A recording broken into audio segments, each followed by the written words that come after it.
నమస్కారం. లక్ష్మి చెప్పే కథలకు స్వాగతం. వీణులతో వీక్షించటానికి ప్రియ సఖులు, ఇప్పుడు మనం ప్రముఖ రచయిత్రి శ్రీమతి గీతిక బొరపురెడ్డి గారు రచించిన డెత్ సీక్రెట్ ధారావాహికం నుండి 8వ భాగం వినేద్దామండి. హాస్టల్ రూమ్లోని బెడ్డుపై మత్తుగా కళ్ళు విప్పింది వర్షిణి. మరుక్షణమే ఆమెకు మనసులో మోక్షిత్ మెదిలాడు.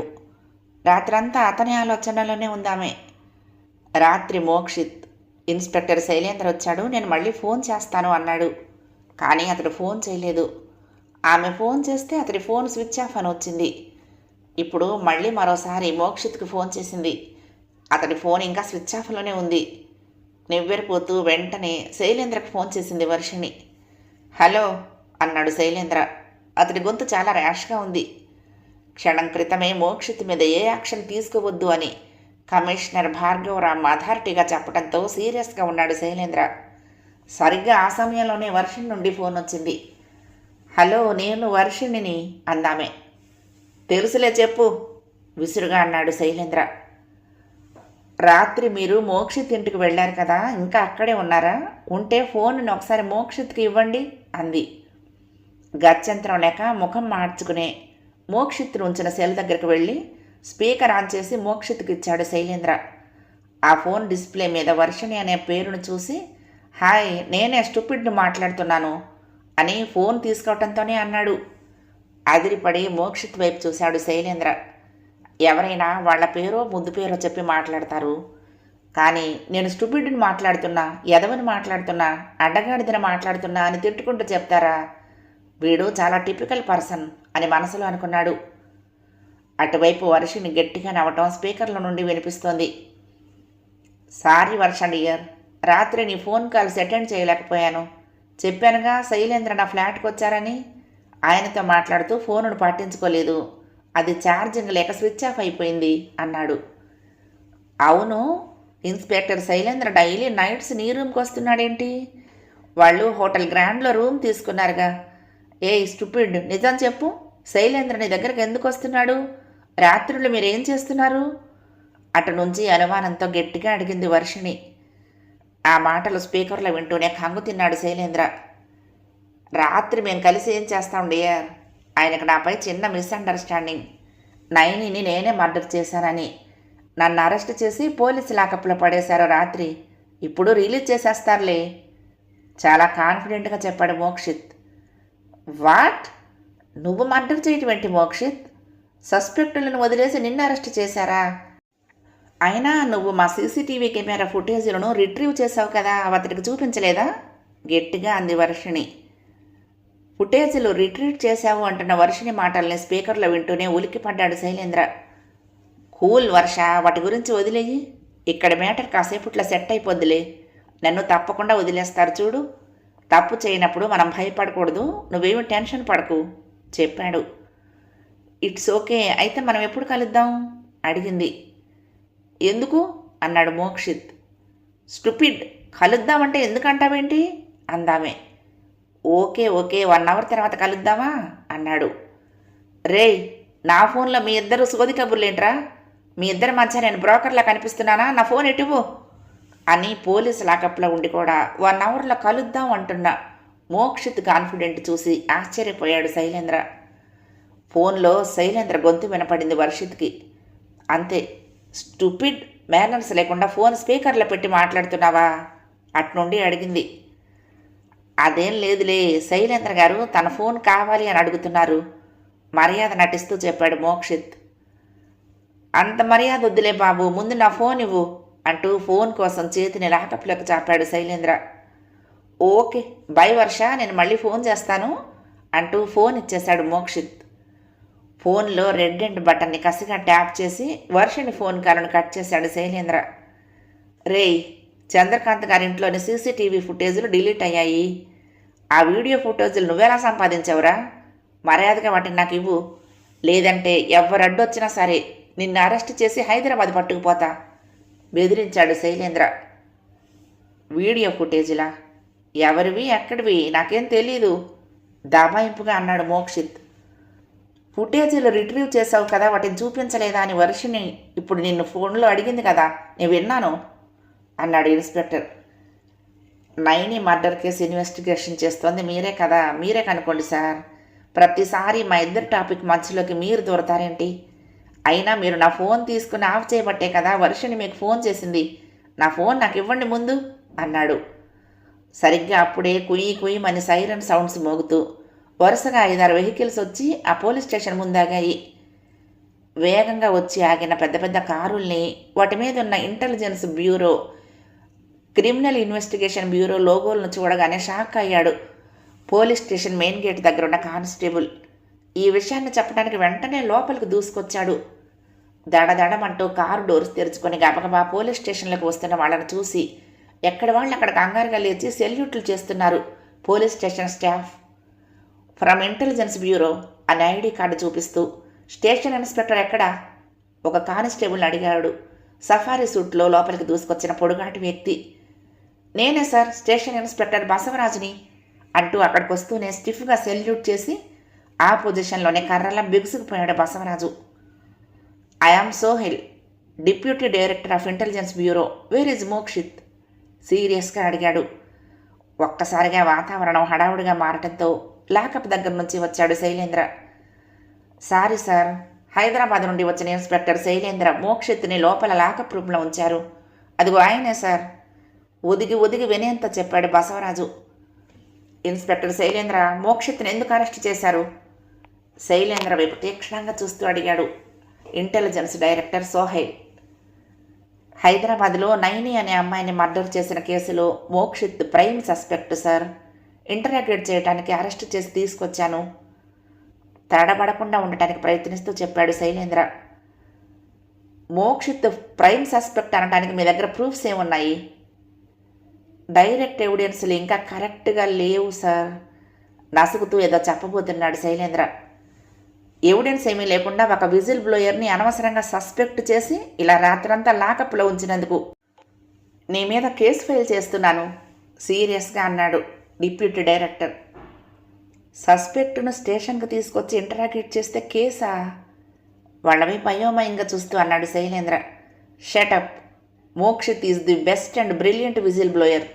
ఏ ఆధారాలు లేకుండా నువ్వు మోక్షిత్ను అరెస్ట్ చేసినందుకు, మోక్షిత్ వెర్షన్ ఎవరితోనూ చెప్పుకునే అవకాశం లేకుండా అతడి ఫోన్ గ్యాడ్జెట్స్ని హ్యాండ్ ఓవర్ చేసుకుని రాత్రంతా అతన్ని లాకప్లో ఉంచినందుకు విజిల్ బ్లోయర్స్ ప్రొటెక్షన్ యాక్ట్ 2014 కింద నిన్నిప్పుడే కస్టడీలోకి తీసుకుంటున్నాం అనే అథారిటీ నిండిన గొంతుతో సీరియస్గా అన్నాడు intelligence department deputy director Sohel.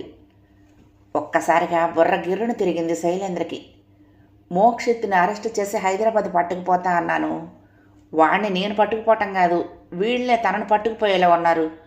అసలు ఈ విజిల్ బ్లోయర్స్ ప్రొటెక్షన్ యాక్ట్ ఏంటి అనుకుంటూ మతిపోయి అలా చూస్తూ ఉండిపోయాడు. ఇద్దరు క్రిమినల్ ఇన్వెస్టిగేషన్ బ్యూరో ఆఫీసర్లు బసవరాజు వెంట గబగబా వెళ్ళి మోక్షిత్ని అతడితో ఉన్న అన్వర్ విల్సన్లని సెల్లో నుంచి విడిపించి తీసుకొచ్చారు. హాయ్ సార్, మీరొచ్చారా అంటూ ఇంటెలిజెన్స్ డిపార్ట్మెంట్ డిప్యూటీ డైరెక్టర్ సోహెల్ని కళ్ళెదిరి చూడగానే షేక్ హ్యాండ్ ఇస్తూ చిరునవ్వుతో విష్ చేశాడు మోక్షిత్. ప్రజెంట్ నువ్వు ఏ టాస్క్ హ్యాండిల్ చేస్తున్నావో తెలియదు మోక్షిత్. ఇలా స్టేషన్కు ల్యాపీ పంపమని అడిగావంట. నువ్వు లాకప్లో ఉన్నావని కొరియర్ చెప్పాడు. ఏం జరిగిందో ఫోన్ కమ్యూనికేషన్ కూడా లేకుండా నువ్వు ఏ ప్రాబ్లమ్స్ ఫేస్ చేస్తున్నావో అని నేనే డైరెక్ట్గా వచ్చాను. మోక్షిత్ భుజం తడుతూ చెప్పాడు డిప్యూటీ డైరెక్టర్. ఏం జరగలేదు సార్, ఇన్స్పెక్టర్ శైలేంద్ర తన డ్యూటీ తను చేశాడు. ఒక మర్డర్ జరిగిన ప్లేస్లో అన్ఎక్స్పెక్టెడ్గా నేను అక్కడే ఉన్నాను. ఆయన తప్పేమీ లేదు, జస్ట్ చిన్న మిస్అండర్స్టాండింగ్ అంతే, వదిలేయండి సార్ అన్నాడు మోక్షిత్. అంతేనా? నేనేమీ హెరాస్ చేయలేదు కదా? మళ్ళీ డౌట్గా అడిగాడు ఆయన. No sir, thank you, your support means a lot to me కృతజ్ఞతగా చెప్పాడు మోక్షిత్. ఓకే ఇన్స్పెక్టర్ శైలేంద్ర, మోక్షిత్ను తీసుకువెళ్తున్నా. ఇతన్ని అరెస్ట్ చేయడానికి ఎవిడెన్స్ ఉంటే వారంటీతో వచ్చి అరెస్ట్ చేయండి. మోక్షిత్ మీ మీద కంప్లైంట్ ఇవ్వటం లేదు కాబట్టి మిమ్మల్ని వదిలేస్తున్నాం అంటూ మోక్షిత్ను తీసుకుని ముందుకు కదిలారు. మై ఫోన్ అని శైలేంద్ర వైపు చూశాడు మోక్షిత్.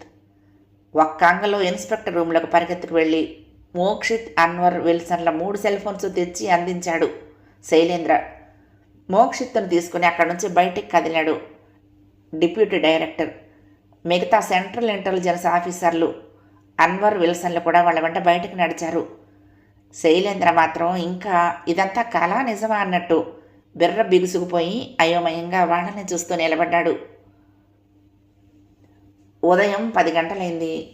కమిషనర్ భార్గవరామ్ తన ఛాంబర్లోకి వచ్చిన 10 నిమిషాలకి డీజీపీ త్రివేది నుంచి ఫోన్ కాల్ వచ్చింది. నైని మర్డర్ కేసు గురించి తెలుసుకోవడానికి ఆమె తల్లిదండ్రులు డాక్టర్ సుధాకర్, ఉషా వస్తున్నారు. కేసు ప్రొసీడింగ్స్ వాళ్ళకి ఎక్స్ప్లెయిన్ చెయ్యి చెప్పారు డీజీపీ త్రివేది. ష్యూర్ సార్ అన్నాడు భార్గవరామ్. మధ్యాహ్నం 12 గంటలవుతూ ఉంటే కమిషనర్ ఛాంబర్లోకి వచ్చారు నైని తల్లిదండ్రులు. రండి సుధాకర్ రండి అని వాళ్ళని చూస్తూనే లోపలికి ఆహ్వానించాడు భార్గవరామ్. మా నైనిని హత్య చేసిన వాడిని కనిపెట్టారా భార్గవ్ గారు? ఒకంత ఉద్వేగంగా అడుగుతూ కమిషనర్ టేబుల్ ముందున్న చైర్లో కూర్చున్నాడు డాక్టర్ సుధాకర్. ఆయన భార్య డాక్టర్ ఉష కూడా పక్కనున్న చైర్లో కూర్చుంది. మేము ఆ పనిలోనే ఉన్నాం సుధాకర్ గారు. మీ డ్యూటీ మీరు నిజాయితీగానే చేస్తున్నారు సార్, ఇందులో మాకు ఎటువంటి సందేహం లేదు. కానీ ఇన్వెస్టిగేషన్ ఎలా జరుగుతుందో తెలుసుకోవాలని మా ఆరాటం అంది డాక్టర్ ఉష. డీజీపీ గారు ఎప్పటికప్పుడు కేసు ప్రొసీడింగ్స్ తెలుసుకుంటున్నారు. మీకు ఆ వివరాలన్నీ చెప్పమని నాకు ఫోన్ చేసి చెప్పారు అన్నాడు భార్గవరామ్. నైనిని మర్డర్ చేసిన వాడిని మీరు ఎలాగైనా పట్టుకుంటారు. మా బిడ్డ హత్య వెనుక ఉన్న ప్రతి నిజాన్ని మేము తెలుసుకోవాలి అనుకుంటున్నాము. ఆ నిజాలు ఎలాంటివైనా సందేహించకుండా నైనిని హత్య చేసిన నిందితుల గురించి మాకు చెప్పండి అన్నాడు డాక్టర్ సుధాకర్. చిన్నగా తల పంకించాడు భార్గవరామ్. మా ఇన్వెస్టిగేషన్లోని ప్రతి విషయాన్ని మీకు చెప్పి మిమ్మల్ని బాధ పెట్టడం, కాంప్లికేట్ చేయటం ఇష్టం లేక ఎంతో అవసరమైతేనే మిమ్మల్ని కాంటాక్ట్ చేస్తున్నాము. మా ప్రోగ్రెస్ మీరు తెలుసుకోవాలి అంటున్నారు కాబట్టి డెఫినెట్గా చెప్తాను అన్నాడు భార్గవరామ్. డాక్టర్ సుధాకర్, డాక్టర్ ఉష ఇద్దరూ కొంచెం ఉత్కంఠగా ఉద్విగ్నంగా చూస్తున్నారు. హత్య జరిగిన సమయంలో ఆ ఇంటి పరిసరాల్లో ఉన్నవాళ్ళని, ఇంకా బెంగుళూరులో నైని క్లాస్మేట్స్ని, హాస్టల్ మేట్స్ని, చంద్రకాంత్ ఇంట్లోని పనివాళ్ళని, కారు డ్రైవర్ని, వాచ్మెన్ని ఎవరిని వదలకుండా ప్రతి యూజువల్ సస్పెక్టులను కూడా ఇంటరాగేట్ చేశాము. ఏ ఒక్క సస్పెక్ట్ని వదలకూడదు అనే ఉద్దేశంతోనే ఇన్స్పెక్టర్ శైలేంద్ర బెంగళూరు వెళ్ళి అక్కడ నైని 1 ఇయర్ నుండి లవ్ చేసిన నిహిర్ని, ఆమె కాలేజ్ మేట్స్ని కస్టడీలోకి తీసుకొని ఇంటరాగేషన్ పూర్తి చేశారు చెప్పాడు కమిషనర్ భార్గవరామ్. ఆ మాటలు వినగానే డాక్టర్ సుధాకర్, డాక్టర్ ఉష ఇద్దరూ ఒక్కసారిగా షాక్ అవుతూ ముఖముఖాలు చూసుకున్నారు. మా నైని ఎవరినో లవ్ చేస్తోందా? ఆశ్చర్యంగా అడిగాడు సుధాకర్. అవును, అతడు నైని చదువుతున్న మెడికల్ కాలేజీలో క్లాస్మేట్.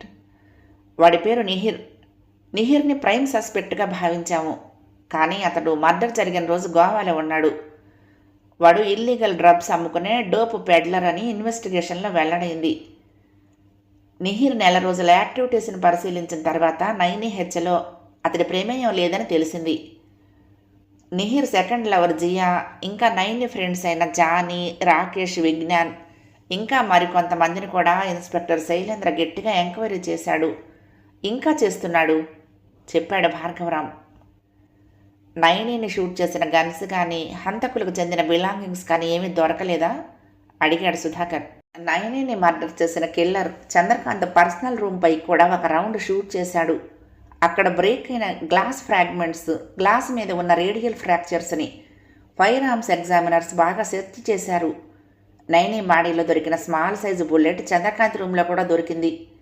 అయినా కూడా నేను ఈ ఇన్వెస్టిగేషన్లో నా ఫ్రెండ్ అయిన చంద్రకాంత్ని కూడా ఒక సస్పెక్ట్గానే భావిస్తున్నాను చెప్పాడు కమిషనర్ భార్గవరామ్. డాక్టర్ దంపతులిద్దరూ నమ్మలేనంత షాక్తో ముఖముఖాలు చూసుకున్నారు. మీ ఫ్రెండుని మీరెందుకు అనుమానిస్తున్నారు? చంద్రకాంత్ మాకు బాగా తెలిసిన వ్యక్తి. ఆయన ఎటువంటి వారో మాకు తెలుసు. ఆయన మీద మీకు అనుమానం ఎందుకు? ఇంకా నమ్మలేనట్టుగా అడిగాడు డాక్టర్ సుధాకర్. నైని హత్య జరిగిన రోజు రాత్రి చంద్రకాంత్ ఇంట్లోని 4 సీసీటీవీ కెమెరాల ఫుటేజీలు సరిగ్గా నైని మర్డర్ జరిగిన అర్ధరాత్రి 12 గంటల నుంచి 2 గంటల వరకు డిలీట్ అయ్యాయి. అందుకే చంద్రకాంత్ని కూడా మేము అనుమానించాల్సి వచ్చింది. ఒక కేసు ఇన్వెస్టిగేట్ చేస్తున్నప్పుడు మంచి చెడ్డ అనే కోణాన్ని చూడకూడదు. సాక్ష్యాలు, ఆధారాలు మాత్రమే చూడాలి. ఒక మంచి వ్యక్తి చెడ్డ వ్యక్తిగా మారొచ్చు, ఒక చెడ్డ వ్యక్తి కూడా మంచివాడిగా మారొచ్చు. అందుకే ఎవరిని వదలకుండా సస్పెక్ట్ చేస్తున్నాము. అలాగే Naini phone call data records మొత్తం తెప్పించి స్టడీ చేశాము. వాటిల్లో అనుమానించదగిన ఫోన్ కాల్స్ ఏమీ లేవు. ఫుటేజ్ల మిస్సింగ్ విషయంలో కూడా ఎక్స్పర్ట్ టీం వర్క్ చేస్తోంది.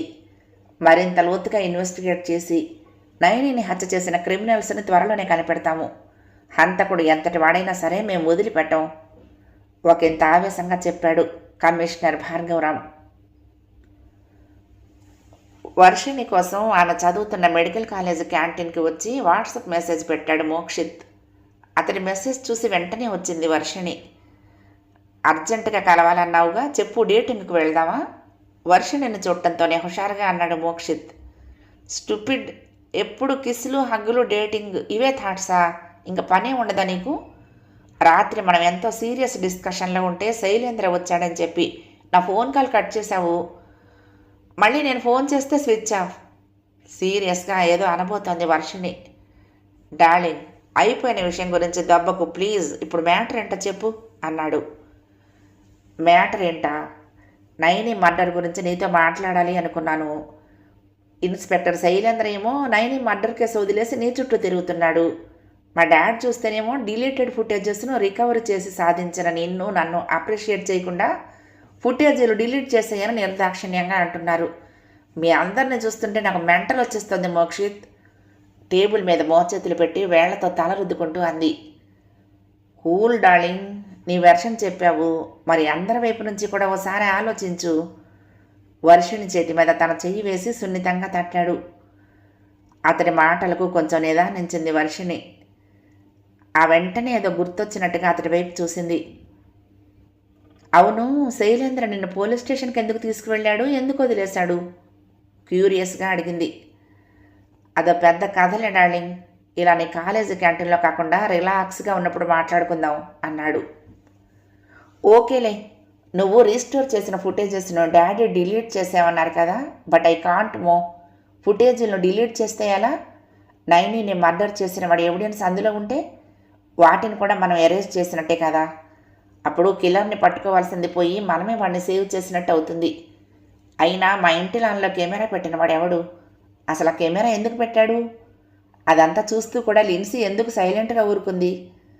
మా డాడీ ఫుటేజీలు చూసి కూడా వాళ్ళని ఎందుకు వదిలేస్తున్నారు? పైగా ఫుటేజెస్ని భార్గవ్ అంకుల్కి కూడా ఎందుకు పంపొద్దన్నారు? తనకున్న అన్ని డౌట్స్ని వరుసగా అడిగింది. అందుకే కదా మనం ముందుకు వెళ్లకుండా ఆగాము.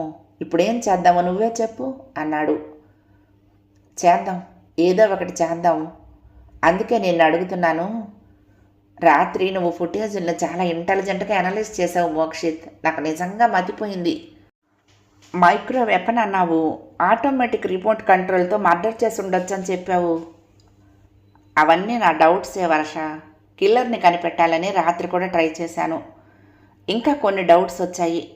వాటిల్లో ఒకటి ఏంటంటే, ఫుటేజీలు మిస్ అయిన విషయం మీ డాడీకి తెల్లవారుజామున 4 గంటలకు తెలిసింది, అవునా అడిగాడు మోక్షిత్. అవును, వెంటనే సమాధానం చెప్పింది వర్షిణి. అంటే ఆ ఫుటేజీల్ని ఎప్పుడు డిలీట్ చేసి ఉంటారు మళ్ళీ అడిగాడు. 2 క్షణాలు గజిబిజి పడుతూ ఆలోచించింది వర్షిణి. మేబీ 4 గంటల్లోపే డిలీట్ చేశారు. ఎస్, అర్ధరాత్రి 2 గంటల తర్వాత నుంచి ఫుటేజీలు ఉన్నాయి. అలాగే రాత్రి సరిగ్గా 12 గంటల వరకు ఉన్నాయి. 12 తర్వాత నుంచి 2 గంటల వరకు మాత్రమే లేవు. అంటే పర్టిక్యులర్గా క్రైమ్ సీన్ జరిగింది ఆ 1 గంట 2 గంటల లోపే. ఫుటేజ్ డిలీట్ అయ్యింది రాత్రి 2 గంటల నుంచి 4 గంటల మధ్యలో మాత్రమే. ఆ 2 గంటల గ్యాప్లో మీ సెక్యూరిటీ సాఫ్ట్వేర్లోకి ఎవరెవరు లాగిన్ అయ్యారో చూశాను. లాగిన్ అయిన డివైస్ ఐపీ అడ్రస్ను పట్టుకుంటే క్రిమినల్ దొరికేస్తాడు అన్నాడు. అవునా, నువ్వు బ్రిలియంట్ మోక్షిత్. మరెందుకు ఆలస్యం? ఆ ఐపీ అడ్రస్ ఏదో పట్టేసుకో, వాడెవడో తెలిసిపోతుంది ఆతృతగా అంది. అది ట్రై చేశా. మీ సెక్యూరిటీ సాఫ్ట్వేర్లోకి ఎంటర్ అయింది ఒక్క డివైస్ కాదు వర్ష, లెక్కలేనన్ని అన్నోన్ డివైజులు వేరు వేరు దేశాల నుంచే లాగిన్ అయ్యాయి అన్నాడు. వాట్? లెక్కలేనన్ని డివైజులా? అది వేరే వేరే దేశాల నుంచినా? ఇల్లీగల్గా అలా అంతమంది ఒకేసారి ఎలా లాగిన్ అవుతారు మోక్షిత్? ఒకంత ఉద్రేకంతో అసలు నమ్మలేనట్టుగా అడిగింది. టెక్నికల్ స్కిల్స్తో లాగిన్ అవ్వచ్చు వర్ష. వేరు వేరు లాగిన్ డివైజులను చూపిస్తున్నా అక్కడ లాగిన్లో ఉండేది మాత్రం ఒక్క డివైజే. మన డివైస్ ఐపీ అడ్రస్ ఎవరికి దొరకకూడదు, మనల్ని ఎవరు కనిపెట్టకూడదు అని ముందే ప్లానుడ్గా ఉన్నప్పుడు మనం వేరే దేశాల్లో ఉన్నట్టుగా wrong signals, wrong logins create చేస్తాం చెప్పాడు. అతడి మాటలకు స్థాణువైపోయింది వర్షిణి. ఆమె మనసులో గొప్ప విస్ఫోటనం జరిగినట్లుగా అంతులేనని అనుమానాలు శకలాల ఎగిసిపడ్డాయి. వెంటనే మోక్షిత్ వైపు అనుమానంగా చూసింది. క్రియేట్ చేస్తామునా అంటే నీకు అలాంటి టెక్నికల్ స్కిల్స్ తెలుసా? అవన్నీ నీకు ఎలా తెలుసు మోక్షిత్? అసలు నువ్వెవరివి? నీకు ఈ విషయాలన్నీ ఎలా తెలుసు? ఇప్పటి వరకు నీ మీద ఎప్పుడూ నాకు డౌట్ రాలేదు. నువ్వు పరిచయం అయిన రోజునే నీ నాలెడ్జ్కి ఫిదా అయ్యాను. తర్వాత నీకు నీ మాటలకు స్టిక్ అయిపోయాను. కానీ ఇప్పుడు ఫస్ట్ టైం ఎందుకో నీ మీద అనుమానం వస్తుంది. రాత్రి నేను యాక్సెస్ ఇవ్వకుండా మా సాఫ్ట్వేర్లోకి నువ్వు ఎలా ఎంటర్ అయ్యావు? ఇన్వెస్టిగేషన్ ఆఫీసర్స్ కూడా చేయలేని పనిని నువ్వు ఎలా చేశావు? డిలీటెడ్ ఫుటేజీల్ని ఎలా వెనక్కి తెచ్చావు? అంటే నువ్వు మా సెక్యూరిటీ సిస్టమ్ని హ్యాక్ చేస్తున్నావా? గొప్ప విభ్రాంతి, అనుమానం, భయోద్వేగాలతో అడిగింది. ఆమె భావం అర్థమై చిన్నగా నవ్వాడు మోక్షిత్. ఆమె వైపుకు జరిగి ఆమె చేతిని తన చేతిలోకి తీసుకున్నాడు. 2 చేతుల మధ్య ఆమె చేతిని గట్టిగా బంధించాడు. భయపడకు, నేను హ్యాకింగ్ చేశానని నన్ను చూసి టెన్షన్ పడుతున్నావు. హ్యాకింగ్ చేయటం నిజంగా తప్పే, కానీ ఒక్కోసారి మంచి పనుల కోసం చెయ్యక తప్పదు. అలా మంచిని నిలబెట్టడం కోసం, చెడుని కనిపెట్టడం కోసమే హ్యాక్ చేస్తాను నేను. ప్రెజెంట్ బెంగళూరు పోలీస్ డిపార్ట్మెంట్లోనే సీక్రెట్ విజిల్ బ్లోయర్గా జాబ్ చేస్తున్నాను. ఇవి ఇప్పటి వరకు నా ఫ్యామిలీకి కూడా తెలియని నా పర్సనల్ డిజిగ్నేషన్ డీటెయిల్స్. నిజాయితీ ధ్వనించే గొంతుతో స్థిరంగా చెప్పాడు. అతడి సెల్ ఫోన్లోని క్యాలిక్యులేటర్ యాప్లో ఉన్న సీక్రెట్ ఫోల్డర్ని పాస్వర్డ్తో ఓపెన్ చేశాడు. ఆ ఫోల్డర్లో విజిల్ బ్లోయర్గా తన ఐడి కార్డ్స్ని, అతడి ట్రైనింగ్ పిక్స్ని, తన విజిల్ బ్లోయర్ టీమ్ పిక్స్ని వర్షిణికి చూపించాడు. అవన్నీ చూశాక వర్షిణి కళ్ళు కొత్త కాంతితో మెరిశాయి. అతడి చేతులపై తన 2వ చేతిని వేసి మోక్షిత్ ముఖంలోకి చూసింది. మా సెక్యూరిటీ సాఫ్ట్వేర్లోకి నీకు ఒక్కసారి మాత్రమే యాక్సెస్ ఇచ్చాను. అప్పుడు నువ్వు హ్యాక్ చేసేసావా? డౌట్గా చూస్తూ చిరునవ్వుతో అడిగింది. ఒక్కసారి యాక్సెస్ ఇస్తే లాగిన్ ఐడి పాస్వర్డ్స్ని మేము కనిపెట్టేస్తాం డార్లింగ్ అని నవ్వాడు. స్టూపిడ్, ఈ విషయం నాకు ఫస్టే ఎందుకు చెప్పలేదు? అయితే సాఫ్ట్వేర్లోకి ఒక్కసారి యాక్సెస్ ఇచ్చినా చాలా డేంజర్ అన్నమాట ఆశ్చర్యపోతూ అంది. ఎస్, నీ హార్ట్లోకి ఒక్కసారి యాక్సెస్ ఇచ్చావు, ఇక జీవితాంతం డేంజరే చిలిపిగా నవ్వాడు. చిరు సిగ్గుతో నవ్వింది వర్షిణి. అయితే నయనిని మర్డర్ చేసిన క్రిమినల్ హ్యాకర్ అంటావు. అందుకే మా ఇంట్లోని సెక్యూరిటీ సాఫ్ట్వేర్లోకి ఎంటర్ అయ్యి సీసీటీవీ ఫుటేజీలను డిలీట్ చేశాడా అడిగింది. ఎస్, నేను అదే అనుకుంటున్నాను. మీ ఇంట్లోని సీసీటీవీ ఫుటేజీల్ని ఎవరో డిలీట్ చేశారు అని నువ్వు చెప్పాక ఆ పని నువ్వు, మీ మమ్మీ, డాడీ, మీ ముగ్గురిలోనే ఎవరో ఒకరు చేశారు అనుకున్నాను. వాటిని రిట్రీవ్ చేసి మీ మమ్మీ డాడీలకు పంపించాలి అనుకున్నప్పుడు నా డౌట్ నిజం కాదని తెలిసింది. మీకు తెలియని ఎవరో, లాగిన్ పాస్వర్డ్స్ తెలియని వేరెవరో మీ ఫుటేజీలు డిలీట్ చేశాడంటే వాడు నిజంగానే హ్యాకింగ్ ఎక్స్పర్ట్ అయి ఉండాలి. కన్ఫర్మేషన్ కోసం రాత్రి వాడి డివైజ్ని హ్యాక్ చేయడానికి ట్రై చేశాను.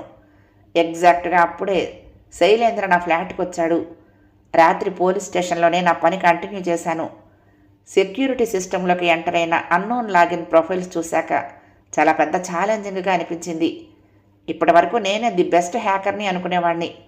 కానీ ఆ లాగిన్స్ చూశాక అవతల నుంచి నన్ను సవాల్ చేస్తూ ఛాలెంజ్ విసురుతున్నట్టుగా అనిపించింది వర్ష అన్నాడు.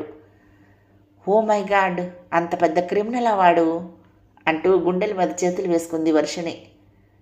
నువ్వు ఒకసారి ఇప్పుడు పోలీస్ కమిషనర్ భార్గవరామ్ గారికి ఫోన్ చెయ్యి, ఫుటేజ్లు ఆయనకు పంపించు సాలోచనగా అన్నాడు. ఎందుకు ఏమిటి అని అడగకుండా వెంటనే కమిషనర్ భార్గవరామ్కి ఫోన్ చేసింది Varshini. Hello Varshini, how are you? నేనే నీకు ఫోన్ చేద్దామనుకుంటున్నా, నువ్వే చేశావు. సీసీటీవీ ఫుటేజీలు నీ దగ్గర ఉన్నాయని శైలేంద్ర చెప్పాడు అన్నాడు భార్గవరామ్. షాక్తో మోక్షిత్ మొహంలోకి చూసింది వర్షిణి. పర్వాలేదు, ప్రొసీడ్ అవ్వమన్నట్టుగా ఆమెకు కనుసైగ చేశాడు Mokshith. Yes uncle, deleted CCTV ఫుటేజీల్ని నా ఫ్రెండ్ మోక్షిత్ రికవర్ చేశాడు. వాటిని డాడ్కు పంపాను. కానీ డాడ్ ఎందుకో వాటిపై అంత ఇంట్రెస్ట్ చూపించలేదు, వదిలేయమన్నారు. కానీ డాడ్కు తెలియకుండా మీకు పంపుదామని మీకు ఫోన్ చేశాను అంది. Thanks baby. నయనిని మర్డర్ చేసిన హంతకుడు తప్పకుండా దొరుకుతాడు, నువ్వేం వర్రీ అవ్వకు. ఈ ఫుటేజీలు నువ్వు పంపావన్న విషయం మీ డాడీకే కాదు ఎవ్వరికీ తెలియనివ్వను, ఓకేనా? వాటిని వెంటనే నాకు పంపించు అన్నాడు భార్గవరాం. ఓకే అంకుల్ అని చెప్పి వెంటనే ఆ ఫుటేజీల్ని భార్గవరాంకి ఈమెయిల్ చేసింది వర్షిణి. మధ్యాహ్నం 3 గంటలైంది సమయం. చంద్రకాంత్ లంచ్ చేసి కారులో ఆఫీస్కు బయలుదేరాడు. అలంకృత తన రూమ్ కిటికీ దగ్గర నిలబడి వెళ్ళిపోతున్న భర్త కారుని తదేకంగా చూస్తోంది. చంద్రకాంత్ కారు సుదూరంగా వెళ్ళి మలుపు తిరిగిపోగానే అప్పుడు చేతిలో ఉన్న సెల్ ఫోన్లో గబగబా కొన్ని అంకెలు ట్యాప్ చేసిందామె. అవతల వైపు ఫోన్ కాల్ యాక్సెప్ట్ అవ్వగానే రాజీవ్ ఎక్కడున్నావు అడిగింది. ఉన్నాలే, ఏంటి టెన్షన్ పడుతున్నట్టున్నావు అటువైపు నుంచి అడిగాడు రాజు. టెన్షన్ ఏమీ లేదు, కానీ ఎప్పుడూ లేనిది చంద్ర నా సెల్ ఫోన్ తీసుకుని యాప్స్ వెతికి చూశాడు. అంతేకాదు ఆయన నా ఈమెయిల్స్ని వెరిఫై చేయబోయారు. ఒకవేళ నీకు ఫోన్ చేస్తారేమో, కొంచెం జాగ్రత్తగా మాట్లాడు ఆదుర్దా నిండిన గొంతుకుతో చెప్పింది అలంకృత. నేను చూసుకుంటానులే, నువ్వు భయపడకు, ఏం కాదు అన్నాడు రాజు. అలాగే, నేను మళ్ళీ రేపు పొద్దున ఫోన్ చేస్తాను చెప్పి ఫోన్ కాల్ కట్ చేసింది. ఇన్నాళ్ళు లేనిది ఎందుకో ఇప్పుడు అలంకృతకి గుండెల్లో ఒకంత అంతర్మథనం మొదలైంది. దూరంగా కారులో వెళ్తున్న చంద్రకాంత్ ఫోన్కి అదే సమయంలో ఇన్కమింగ్ కాల్ వచ్చింది. అట్నుండి పోలీస్ కమిషనర్ భార్గవరాం. వెంటనే ఫోన్ కాల్ రిసీవ్ చేసుకున్నాడు చంద్రకాంత్. హలో చంద్ర, నీకు ఒక గుడ్ న్యూస్. మీ ఇంట్లో నయని మర్డర్ జరిగిన టైంలోని సీసీటీవీ ఫుటేజీలు డిలీట్ అయిపోయాయి కదా, వాటిని మా టెక్నికల్ టీం రికవర్ చేశారా. ఇప్పుడే ఆ ఫుటేజీలు చెక్ చేశాను చెప్పాడు భార్గవరాం. ఒక్కసారిగా ఉలిక్కి పడ్డాడు చంద్రకాంత్. తన ఎమోషన్స్ని కంట్రోల్ చేసుకుంటూ అవునా, గుడ్ గుడ్ అని పొడిపొడిగా అన్నాడు. వెంటనే ఫుటేజీలు పంపు, అసలు వాటిలో ఏముంది అనకుండా. చంద్రకాంత్ చాలా పొడిగా మాట్లాడటం విని కమిషనర్ భార్గవరాం మెదడులో ఎన్నో అనుమానాలు రేగాయి. ఫుటేజీలను ఇప్పుడే నీకు పంపిస్తున్నాను, నువ్వు ఒకసారి చూడు. ఆ ఫుటేజీల్లో నయని మర్డర్ జరిగిన రాత్రి నీ దగ్గరికి మీ సెక్రటరీ ఆమెతో పాటు ఇంకో వ్యక్తి రావటం చూశాను. ఎవరు అతను చాలా క్యాజువల్గా అడుగుతున్నట్టుగా అడిగాడు భార్గవరాం. ఆ రోజు రాత్రి ఆ నైట్ లిన్సీ రావటం గుర్తుంది, కానీ తనతో వచ్చిన వ్యక్తి అతను లిన్సీ వాళ్ళ కజిన్ గుర్తు చేసుకుంటున్నట్టుగా నటిస్తూ చెప్పాడు చంద్రకాంత్. ఓకే, లిన్సీ మీద నీ ఒపీనియన్ ఏంటి? నో భార్గవ్, తనను అసలు సస్పెక్ట్ చేయని అవసరం లేదు. She is gold, very genuine character. Lindsey మా ఫ్యామిలీ మెంబర్ లాంటిది. ఫ్యామిలీ పర్సనల్ మ్యాటర్స్ని కూడా షేర్ చేసుకోగలిగినంత నమ్మకమైన మనిషి. చాలా పాజిటివ్ వాయిస్తో చెప్పాడు చంద్రకాంత్. ఓ రియల్లీ? సరే, నువ్వు ఒకసారి ఫుటేజీల్ని బాగా చూసి లిన్సీతో ఉన్న వ్యక్తి ల్యాండ్లో ఏదో చేశాడు, దాని మీద నాకు కొంచెం క్లారిటీ ఇవ్వు. ఉంటాను, బాయ్ అని చెప్పి అట్నుంచి ఫోన్ కాల్ కట్ చేశాడు భార్గవరాం. చంద్రకాంత్కి అరచేతుల్లో చెమటలు పట్టడం మొదలుపెట్టాయి. వర్షిణి వాళ్ళ మెడికల్ కాలేజీ నుంచి బయటకు వచ్చిన తర్వాత నేరుగా తన ఫ్లాట్కు చేరుకున్నాడు మోక్షిత్. వర్షిణి వాళ్ళ ఇంటి సీసీటీవీ కెమెరా సెక్యూరిటీ సిస్టంలోకి మళ్ళీ ఎంటర్ అయ్యాడు. ఆ సాఫ్ట్వేర్లో హంతకుడు వదిలేసిన అడుగు జాడలను ఎంతో నిశితంగా వెతుకుతున్నాడు మోక్షిత్. సరిగ్గా అప్పుడే అతడి సెల్ ఫోన్ రింగ్ అయింది. అటు నుండి Hyderabad city police commissioner Bhargav Ram. వెంటనే ఆయన ఫోన్ కాల్ను ఆన్సర్ చేశాడు మోక్షిత్. మోక్షిత్, చంద్రకాంత్ ఇంట్లోని సీసీటీవీ ఫుటేజీలను రికవర్ చేసినందుకు నీకు చాలా చాలా థ్యాంక్స్. నీ గురించి, నీ టాలెంట్ గురించి ఇన్స్పెక్టర్ శైలేంద్ర చాలా అప్రిషియేట్ చేస్తూ చెప్పాడు. నీకు ఇంటెలిజెన్స్ వింగ్లో ఎంతో వాల్యూ ఉందని కూడా చెప్పాడు. డిలీటెడ్ ఫుటేజీలు తిరిగి తీసుకురావటంలోనే నీ టాలెంట్ తెలుస్తోంది. ఈ విషయంలో థ్యాంక్స్ అలాట్ మోక్షిత్. ఇకపోతే డైరెక్ట్గా పాయింట్కి వస్తున్నాను. నయని మర్డర్ కేసుని నువ్వు స్టడీ చేస్తున్నావు కదా, నీ ఫైండింగ్స్ ఏంటి సూటిగా అడిగాడు భార్గవరాం. చెప్పాలా వద్దా అని సందేహిస్తూ సమాధానం ఏమీ చెప్పకుండా ఆలోచనలో పడ్డాడు మోక్షిత్.